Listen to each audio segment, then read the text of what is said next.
graça de nosso Senhor e Salvador Jesus Cristo, nós estamos de volta para apresentar a mensagem Um Deus que Marca Datas, segunda parte. Hoje nós iremos falar sobre o dilúvio. E falando sobre o dilúvio, existe no livro de Gênesis 3 capítulos super importantes que está relacionado com o dilúvio. Primeiro o capítulo 5, depois o capítulo 6 e aí vem o capítulo 7. Agora você que conhece o que está escrito no capítulo 5, você pode dizer ou perguntar: o que tem a ver o capítulo 5 com o dilúvio? Pois o dilúvio começa no capítulo 6. O capítulo 5 tem muito a ver com o dilúvio. Porque no capítulo 5, o Espírito de Deus, através de Moisés, deixou migalhas de pão, através das quais nós poderíamos fazer grandes descobertas. E através do capítulo 5 nós podemos descobrir mais ou menos o ano em que veio o dilúvio sobre a terra. Então você pega a sua caneta, não agora, você pega a sua caneta e tenta descobrir em que ano veio o dilúvio sobre a terra através da genealogia de Adão. Deixa eu dar um exemplo aqui para você. No versículo 3 do capítulo 5 diz assim: viveu Adão 130 anos e gerou um filho, à sua semelhança, conforme a sua imagem, ele chamou Sete. Então Adão viveu 130 anos e Sete nasceu. A minha pergunta é: em que ano da história humana, em que ano da história de Adão, Sete nasceu? No ano 130. Você entendeu? Aí você vai para o verso 6 e diz assim: Sete, por sua vez, viveu 105 anos e gerou Enos. Enos era o neto de Adão. Agora eu pergunto, em que ano da história humana ou da história de Adão Enos nasceu? Aí você pega 130 mais 105, vai para 235. E assim você vai fazendo aí os cálculos. Quando você chegar no final do capítulo 5, você soma, você vai descobrir uma contagem de anos. Aí você vai para o capítulo 6, e o verso 6. Aliás, deixa eu ver aqui. Capítulo 6. E o capítulo 7 e o versículo 6. Tinha Noé 600 anos de idade quando as águas do dilúvio inundaram a terra. Aí você soma com o resultado da somagem do capítulo 5 e você encontra o ano no qual veio o dilúvio sobre a terra. Isso é história, não é profecia, é história. Foram as migalhas de pão, os detalhes que o Espírito de Deus, através de seu servo Moisés, deixou para nós. Certo? Qual foi o ano que veio, no qual veio o dilúvio sobre a terra? Baseado no capítulo 5. No ano 1656, mais ou menos, porque existia dias, meses, entre o nascimento de uma criança e outra. Bom, o capítulo 6 é muito importante. No capítulo 6 está retratado a condição humana, até onde o ser humano foi, a ponto de atrair sobre eles a ira divina, a alta destruição. Número 6, é importante isso aqui. Número 6 é o número do homem. 3 ditos 6 formam o número da besta, o número do último Deus na terra que vai perseguir o povo de Deus nesses últimos dias. Então, no capítulo 6 está registrado a condição humana, a desgraça humana, a corrupção humana, a maldade, a violência humana. No capítulo 7, o 7 é o número de Deus. E está registrado algo especial. Deus tirando o seu povo através de uma arca do meio dessa raça assassina. Capítulo 6, capítulo 7. Certo? Antes da gente entrar aqui e descobrir se Deus marcou o ano exato e o dia exato do dilúvio ou não, eu quero chamar a atenção para você sobre algo muito importante. Só nesse dígito 7 aqui está uma profecia. Sem recorrer à Bíblia, está uma profecia. Vamos analisar. Capítulo 7. Isso quer dizer que tem 6 antes de começar o livro de Gênesis. Você sabia que Deus, o nosso Deus, revela o fim desde o começo? Você sabia? Um exemplo. Vamos dar para você um exemplo. Êxodo 4, vamos um pouquinho para frente. Êxodo 4. E o verso 22. Preste bem atenção, isso aqui é importante. Deus estava conversando com Moisés e tentando convencer ele para ser o seu mensageiro, o seu enviado.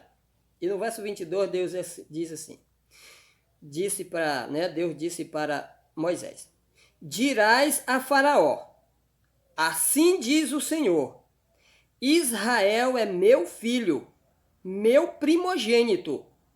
Digo-te, pois, deixa aí meu filho, para que me sirva. Mas se recusares deixá-lo ir, eis que eu matarei o teu filho, teu primogênito. Deus ainda não tinha enviado a primeira praga, e ele já estava revelando a descida da última. A morte dos primogênitos no Egito foi a última praga. Deus anuncia o fim desde o começo.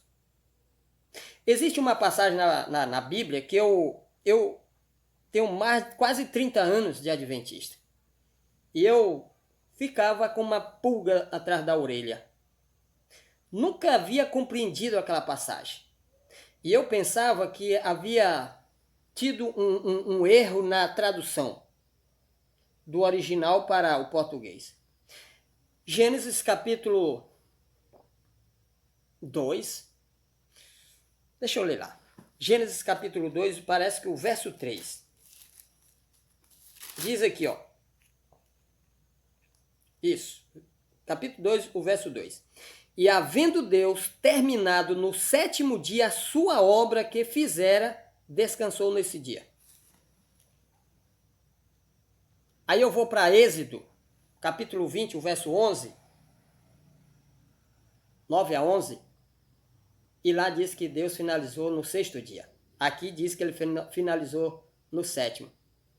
No início da criação. Tinha acabado tudo e agora ele estava criando um dia e a profecia está dizendo, porque aqui é uma profecia para o tempo do fim. Deus está anunciando aqui o fim. Desde o começo, porque aqui estava no começo, já estava anunciando o fim. Ó, cada um dos 6 dias representava um milênio. Primeiro milênio, segundo milênio. Nesse segundo vem o dilúvio e nasce Abraão. Aí passa o 3º e o 4º milênio. Jesus nasce. E era para o mundo se acabar e o Jesus voltar quando completasse 6 milênios. Mas nós já estamos 20 anos dentro do 7º. Você está entendendo? Mas a profecia aqui do capítulo 2 de Gênesis já dizia que Jesus viria dentro do 7º milênio. Apocalipse, capítulo 20, o verso 5 e 6, diz que o milênio é no céu. Mas Gênesis, capítulo 2, o verso 2, diz que ele estava dizendo que a igreja ia começar a descansar dentro do 7º dia, que representa o 7º milênio. Sempre se repete 2 vezes. Se você achar uma passagem na Bíblia muito importante, se ela não repetir a 2ª vez, você pode descartar. Porque a Bíblia diz, Jesus Cristo diz, Mateus 16 e 18, ou é 18 e 16, pelo depoimento de 2 ou 3 testemunhas, toda a palavra será estabelecida. Aqui na contagem dos números, né, de Gênesis em relação ao dilúvio, Deus tira o seu povo dentro do 7º capítulo. É no relato que está registrado no 7º capítulo. Isso quer dizer que Deus, o nosso Pai, vai tirar sua igreja já dentro do 7º milênio. Nós já estamos com 20 anos dentro do 7º milênio. É uma profecia. Mas vamos voltar. Vamos voltar para a nossa mensagem. Será que Deus, o nosso Deus, marcou uma data? Primeiro nós vamos ver a condição do mundo sobre o qual veio a ira divina. Você sabe por que o dilúvio veio sobre a terra? Vamos descobrir. Capítulo 6, o versículo 1 e 2. Como se foram multiplicando os homens na terra, e lhes nasceram filhas, vendo os filhos de Deus que as filhas dos homens eram formosas, tomaram para si mulheres, as que entre todas mais lhe agradaram. Aqui está o início de tudo. O início, o que projetou essa corrupção, essa maldade, essa violência entre os homens. Os filhos de Deus se uniram com os filhos dos homens, através de matrimônio. Quem eram os filhos de Deus? Os descendentes de Sete. Era o povo de Deus, da linhagem santa, era a igreja de Deus. As filhas dos homens eram os descendentes de Caim. As filhas dos filhos dos homens eram os descendentes de Caim, era o mundo, era os ímpios. Então, quando a igreja se uniu com os ímpios, coisas terríveis aconteceram. Toda vez que a igreja se corrompe, toda vez que a igreja se une com o mundo, toda vez que a igreja começa a viver de acordo com o mundo, desgraças acontecem. Aqui o dilúvio veio sobre a terra e destruiu tudo. No século IV, a igreja cristã deixou de lado a simplicidade do evangelho de Cristo e se uniu ao paganismo ou aos pagãos, ao mundo. E isso acarretou a perseguição, desenvolveu a origem de um poder perseguidor, o papado. E olha, a igreja sofreu 1260 anos. Nesses últimos dias também, a igreja está se corrompendo, a igreja está gradativamente se unindo com o mundo. E o próprio Paulo disse, olha, em relação à volta de Jesus, ele disse, isso não acontecerá, o quê? A volta de Jesus. Isso não acontecerá sem primeiro vir a apostasia e se revele o homem do pecado, o filho da perdição, o qual se opõe e se levanta contra tudo que se chama Deus. Então, essa apostasia que está acontecendo hoje está preparando o caminho para uma desgraça. Você acha por que esse vírus letal está matando todo mundo? É porque o mundo religioso deixou de lado os princípios da palavra de Deus, os mandamentos de Deus. Está se unindo com o mundo.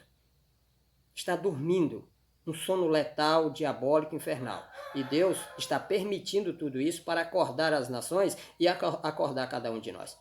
Então aqui, quando a igreja se une com o mundo, coisas ruins aconteceram. Olha o verso 5. Viu o Senhor a maldade do homem, que a maldade do homem se havia multiplicado na terra, e que era continuamente mal todo o desígnio do seu coração. Então se arrependeu o Senhor de ter feito o homem na terra, e isso lhe pesou no coração. Tudo isso estava causando dor e sofrimento no coração de um Deus bondoso, que não queria que as suas criaturas fossem a tal ponto. Então, Deus toma uma decisão. Nos concílios celestiais, no conselho celestial, Deus toma uma decisão. E está no verso 7. O verso 7, o número 7 é extraordinário. O verso 7 é extraordinário. Olha o que diz aqui. Disse o Senhor, farei desaparecer da face da terra o homem que criei, o homem, o animal, os répteis e as aves dos céus, porque me arrependo de os ter feito. Então Deus toma uma decisão. eu vou destruir o mundo com água. Mas essa decisão dele, essa atitude que ele tomou era um segredo dele, só ele. Ninguém mais sabia que ele ia destruir o mundo. Agora eu pergunto, segundo Amós 3:7, diz que ele não faz nada antes de revelar o seu segredo a seu servo. Será que ele revelou ao seu servo? Ele olha para o mundo e vê a corrupção tomando conta. Ele vê a criminalidade, a maldade, o pecado. Ele vê que os seres humanos eram mais animais do que seres humanos. Mas ele olha e vê alguém. Alguém que estava lutando contra isso e se apoderando da sua graça e vencendo o mal. Um justo no meio dos injustos. Olha o que a Bíblia fala, continuando.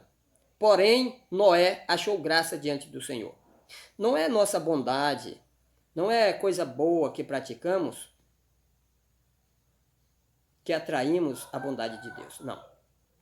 É a graça de Deus.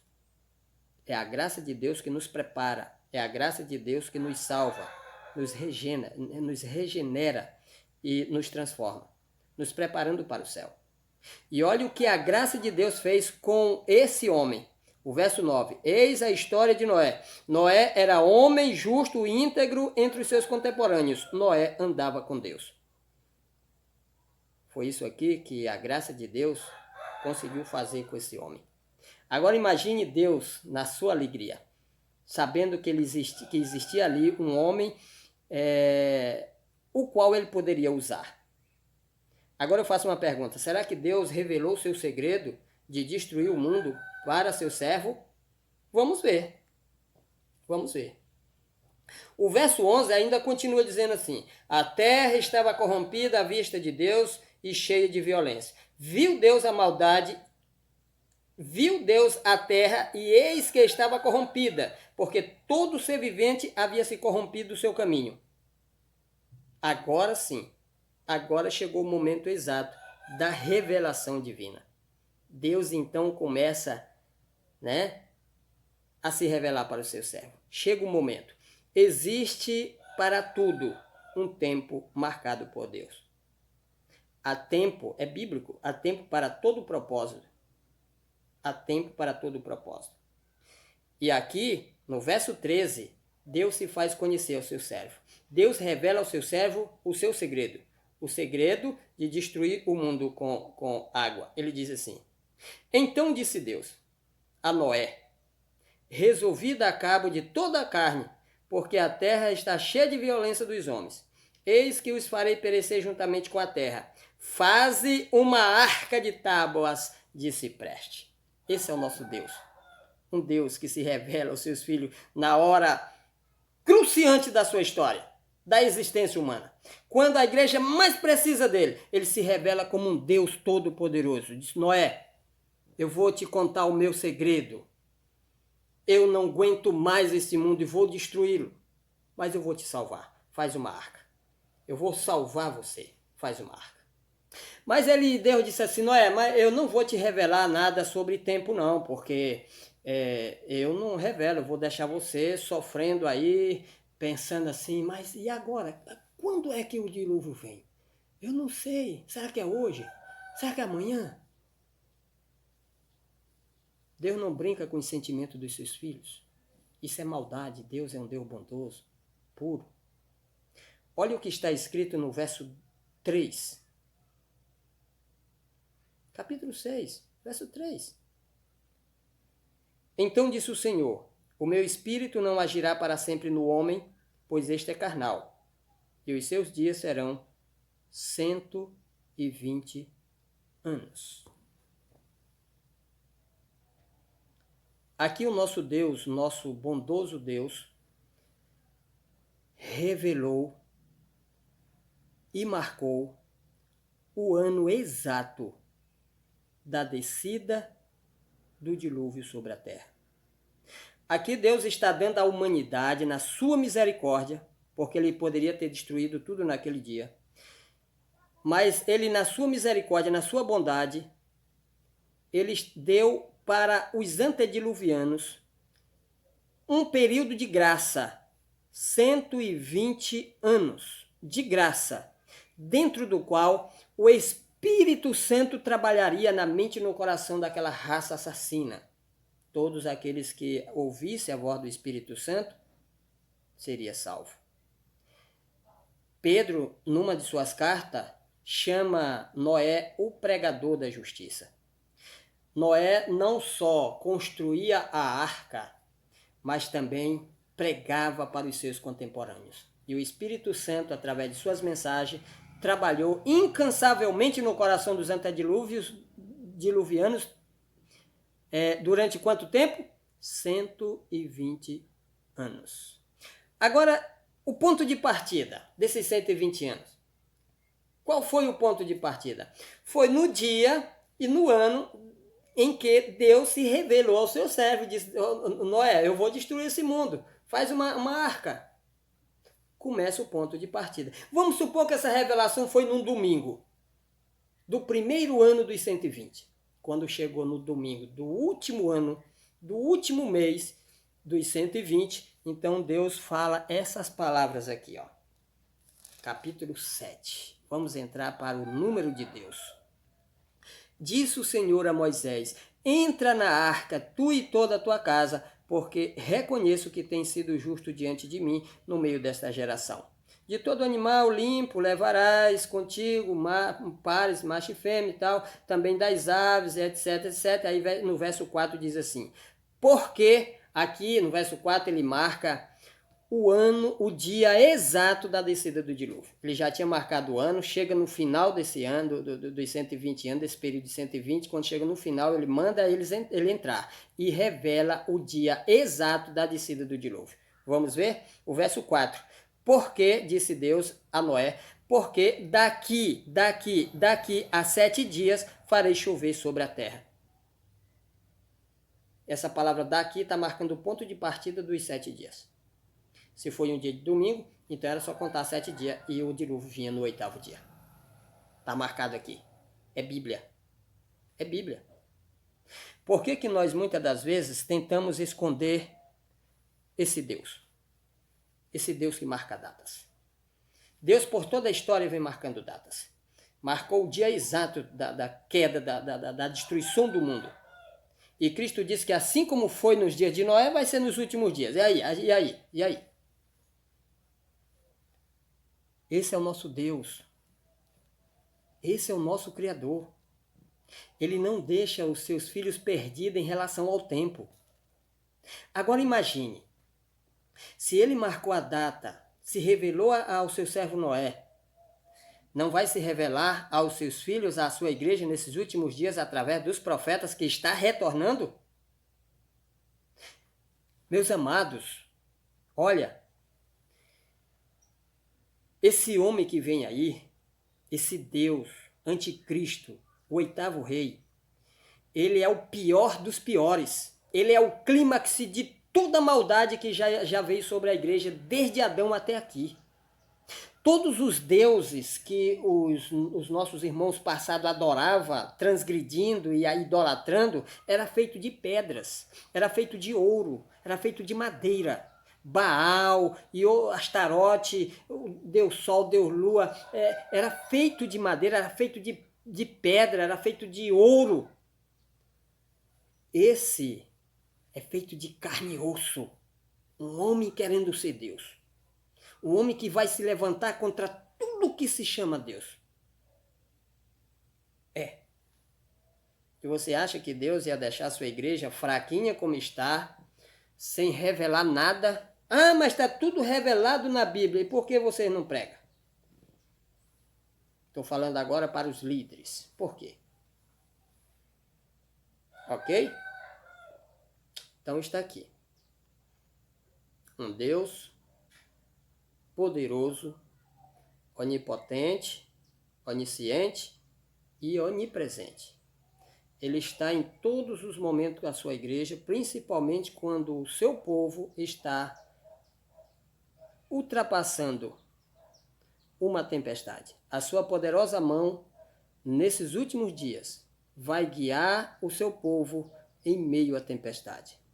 Eu sempre disse, há 3 anos atrás eu venho dizendo, uma terrível tempestade está se levantando sobre os 4 cantos da terra e logo ela vai cair. Isso que está acontecendo no mundo é apenas a ponta do iceberg. O terror, o verdadeiro terror, está para começar. Que Deus nos abençoe.